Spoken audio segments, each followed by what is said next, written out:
जय हिंद दोस्तों। Welcome to daily UPSC mains answer writing practice. तो देखिए, अभी जो हम क्वेश्चन डिस्कस कर रहे हैं वो जो 2024 में यूपीएससी ने प्रीलिम्स मेंस का जो एग्जाम कंडक्ट कराया था उसी के क्वेश्चंस को हम क्या कर रहे हैं, डिस्कस कर रहे हैं। किसके लिए? 2025 के स्टूडेंट के लिए, या जो वो स्टूडेंट जो 2025 में एग्जाम देना चाहते हैं, या उनकी जो प्लानिंग है वो 2026-27 के लिए अगर वो प्लानिंग कर रहे हैं तो उसमें भी आपकी क्या करेगा, हेल्प करेगा।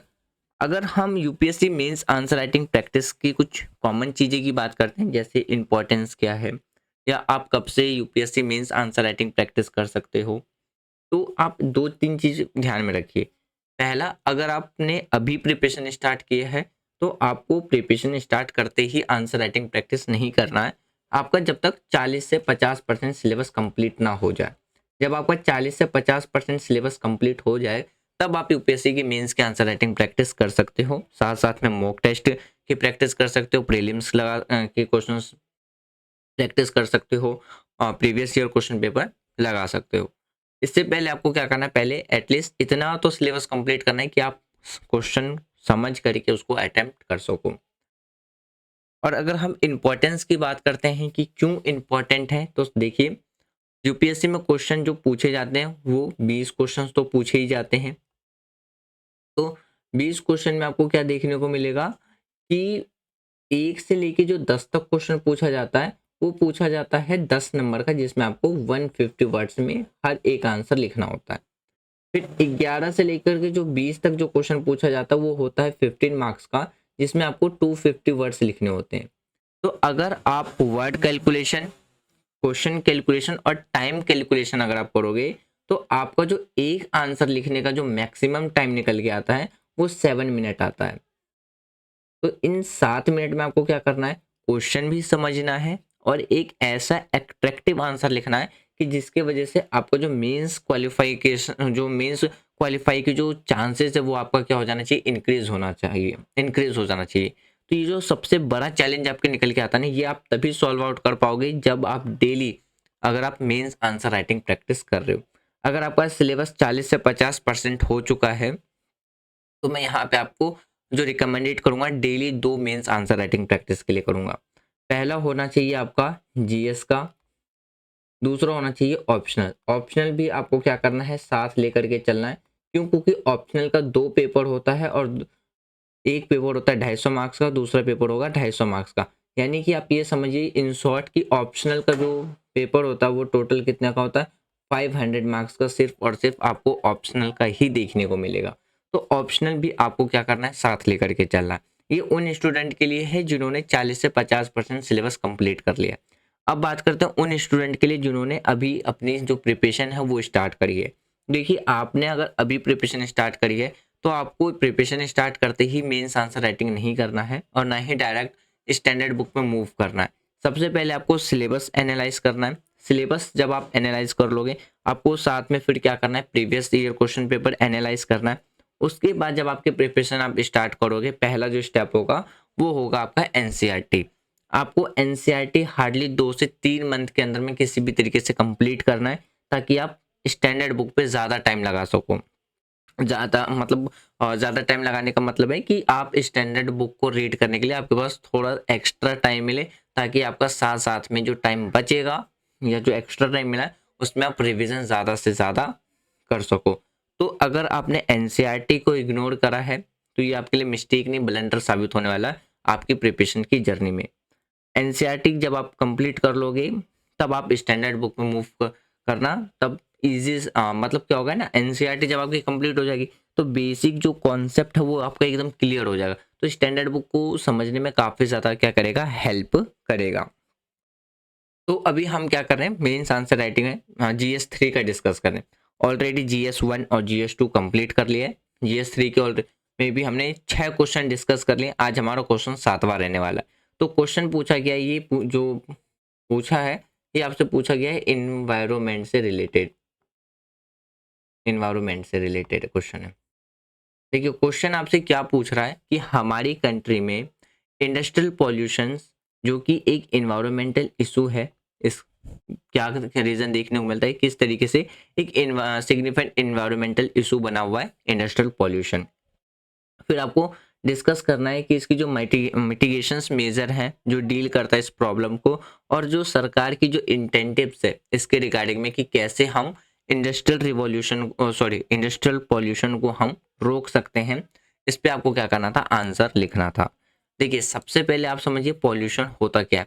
बचपन से आपने फोर्थ फिफ्थ थर्ड क्लास से आपने पॉल्यूशन पे हिंदी में इंग्लिश में क्या लिखा होगा, ऐसे लिखा होगा, जिसमें आपने डिफरेंट काइंड के पॉल्यूशन के बारे में पढ़ा होगा। Land pollution, water pollution, air pollution, noise pollution, different kind के पॉल्यूशन के बारे में पढ़ा होगा।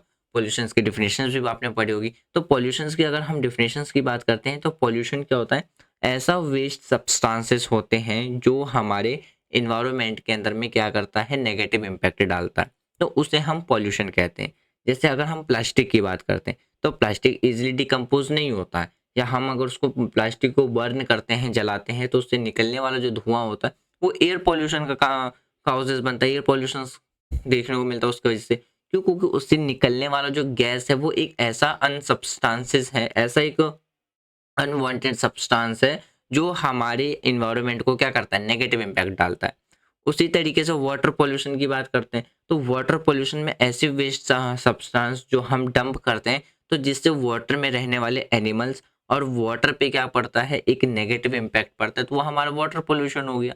तो इसी तरीके से आप समझ सकते हो। तो अगर हम इंडस्ट्रियल पॉल्यूशन की बात करते हैं तो इंडस्ट्रियल पॉल्यूशन की वजह से हमें जो रिवर पॉल्यूशन देखने को मिलता है, यानी कि जो वाटर पॉल्यूशन देखने को मिलता है, वो क्यों देखने को मिलता है? क्योंकि इंडस्ट्री से निकलने वाला जो वाटर होता है, हार्मफुल वाटर जो होते हैं, जैसे आपने रिसेंटली न्यूज़ में भी देखा होगा कि जापान के अंदर में जो न्यूक्लियर रिएक्टर के का जो पानी है, जापान परमिशन मांगता है कि उसको वो ओशियन में क्या कर सके, रिलीज कर सके। बट इंटरनेशनल लॉ की वजह से जापान ऐसा नहीं कर पा रहा है। मेन कारण क्या है कि अगर वो न्यूक्लियर रिएक्टर वाटर को अगर वो ओशियन में रिलीज करेगा, तो ओशियन में रहने वाले जो एनिमल्स हैं उन पे क्या पड़ेगा, एक नेगेटिव इम्पैक्ट पड़ेगा। तो इस तरीके से समझ सकते हैं कि इंडस्ट्रियल जो पॉल्यूशन ऑफ रिवर वाटर है वो कैसे देखने को मिलेगा। तो अगर हम इसकी mitigations measure for industrial pollution of river water की बात करते हैं, तो इसको रोकने के अलग अलग तरीके हो सकते हैं। और सरकार के द्वारा भी क्या है, अलग अलग स्टेप्स उठाए गए हैं कि हम इसको किस तरीके से रोक सकते हैं। सबसे पहले देखिए बात करते हैं हम स्ट्रिक्ट रेगुलेशन एंड मॉनिटरिंग। देखिए स्ट्रिक्ट रेगुलेशंस का होना काफ़ी ज़्यादा ज़रूरी होता है। रेगुलेशंस का मतलब होता है उसको कंट्रोल करना, मॉनिटरिंग का मतलब होता है उस पर निगरानी रखना। तो आज के टाइम पे अगर हम वाटर पॉल्यूशंस को अगर हमें रोकना है, तो जो prevention and control of pollution act जो कि 1974 में आया था, तो इसके तहत क्या है कि जो वाटर पॉल्यूशन है, जो इंडस्ट्री जो वेस्ट वाटर जो डिस्चार्ज करती है रिवर्स में, या जो लेक्स होते हैं, तालाब होते हैं, तो उसको क्या करना है, डिस्चार्ज करने से पहले उसको क्या करना होता है, उसका ट्रीटमेंट करना होता है, यानी कि उसमें जितने भी जो हार्मफुल सब्सटेंस है उसको क्या करना होता है, वाटर से रिमूव करना होता है। तो एक तो ये देखने को मिल जाएगा। दूसरा मिलेगा install real time influent monitoring system. Monitoring का मतलब अभी मैंने बताया क्या होता है, निगरानी रखना किसी भी चीज़ के ऊपर जब हम नज़र रखते हैं। तो जो इंडस्ट्री से निकलने वाला जो वेस्ट वाटर होता है, तो रियल टाइम पे उसकी क्या होनी चाहिए, मॉनिटरिंग होनी चाहिए। तो जिससे हम क्या कर सकते हैं, एग्जाम्पल के तौर पे देखिए देखने को मिलेगा कॉमन इन्फ्लूमेंट और ट्रीटमेंट प्लांट देखने को मिलेगा। दूसरे पॉइंट की बात करते हैं तो दूसरा जो पॉइंट आपको नजर आएगा वो आएगा इंडस्ट्रियल वेस्ट वाटर ट्रीटमेंट।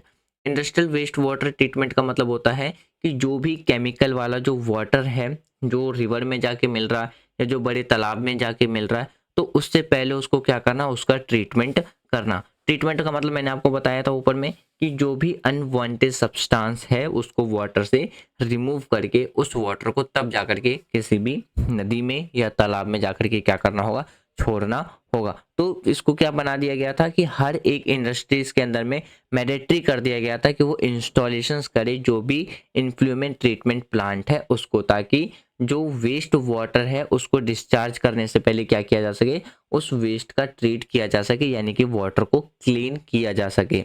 जैसे एक एग्जांपल आप देख सकते हैं अपनी ही कंट्री का, कानपुर की बात करते हैं। तो कानपुर में क्या था, एक लेदर इंडस्ट्रीज था जिसको ये डायरेक्टेड किया गया था, ये निर्देश दिया गया था कि वो जो वाटर है वो रिवर में छोड़ने से पहले क्या करेगा, उस पर ईटीपी के द्वारा पहले वाटर को ट्रीट किया जाएगा, तब जाकर के गंगा को में उस पानी को छोड़ा जाएगा।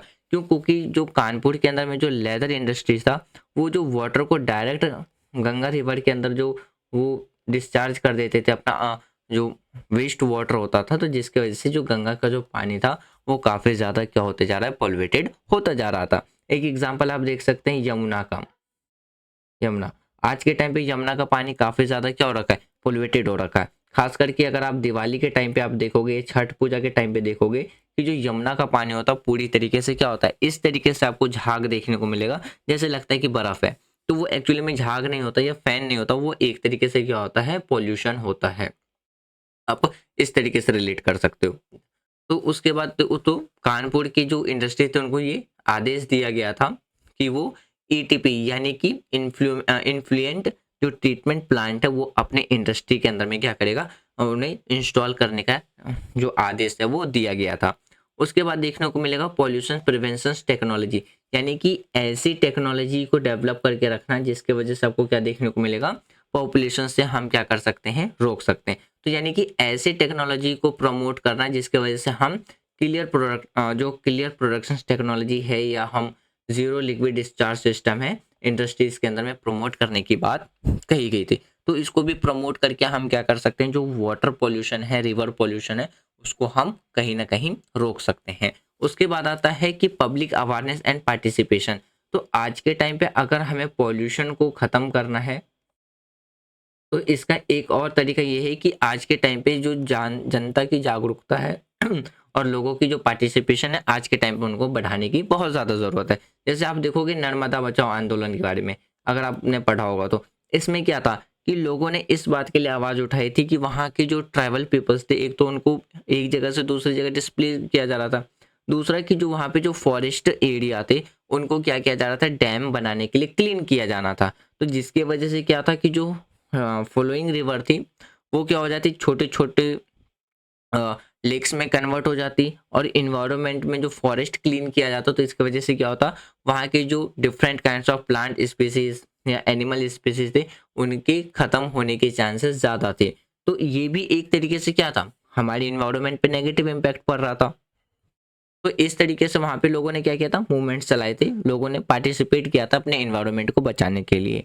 तो हम पब्लिक अवेयरनेस के द्वारा यानी कि जनता की जागरूकता के द्वारा, जनता की पार्टिसिपेशन से भी हम क्या कर सकते हैं, जो ऐसे अनवांटेड एक्टिविटीज़ हैं जिसकी वजह से रिवर पॉल्यूशन देखने को मिलता है, हम उसको रोक सकते हैं। हम इनकरेज कर सकते हैं जो कि कम्युनिटी है उनके इन्वॉल्वमेंट में, हम अलग अलग तरीके से कैंपेन चला सकते हैं, जैसे कैच द रेन और नमामि गंगे जैसे स्कीम कैंपेन्स चला करके हम क्या कर सकते हैं, रिवर पॉल्यूशंस को रोक सकते हैं।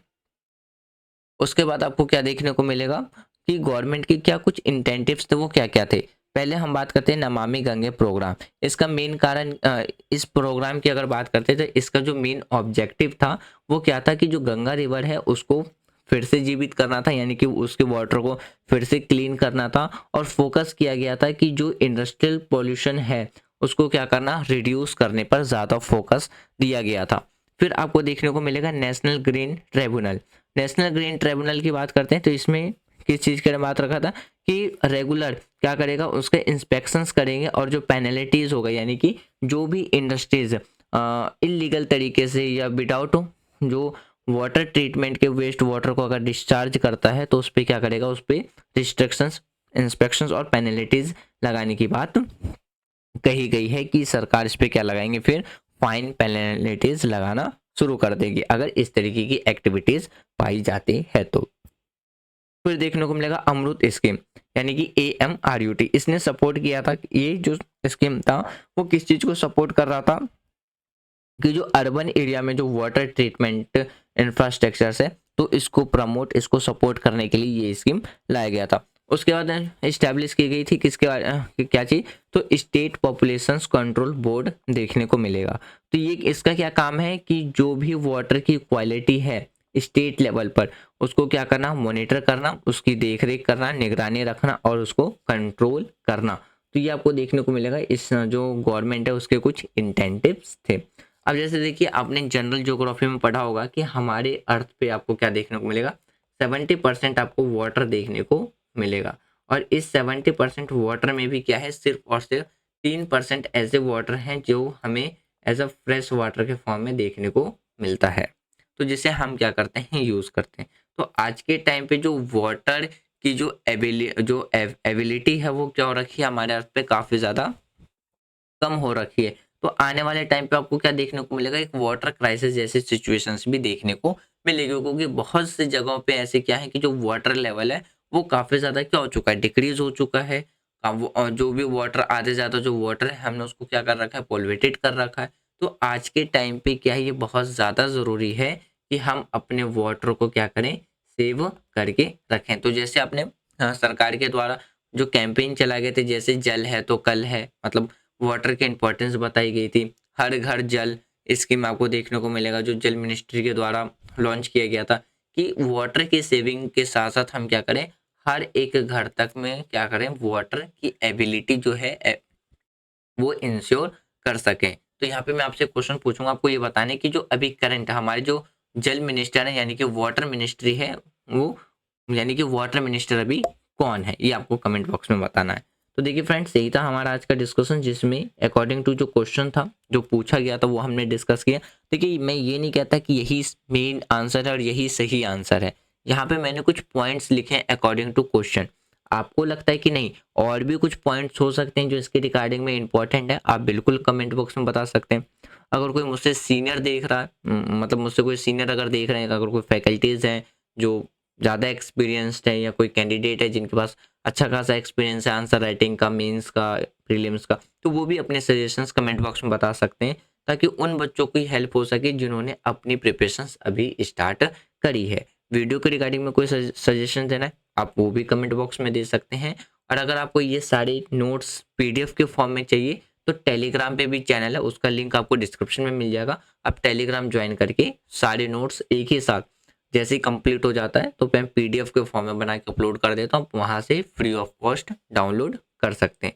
यदि वीडियो पसंद आ रही है तो वीडियो को लाइक कर सकते हैं, शेयर कर सकते हैं, चैनल को सब्सक्राइब कर सकते हैं। Thanks for watching friend, take care, जय हिंद। मिलते हैं नेक्स्ट क्वेश्चन में।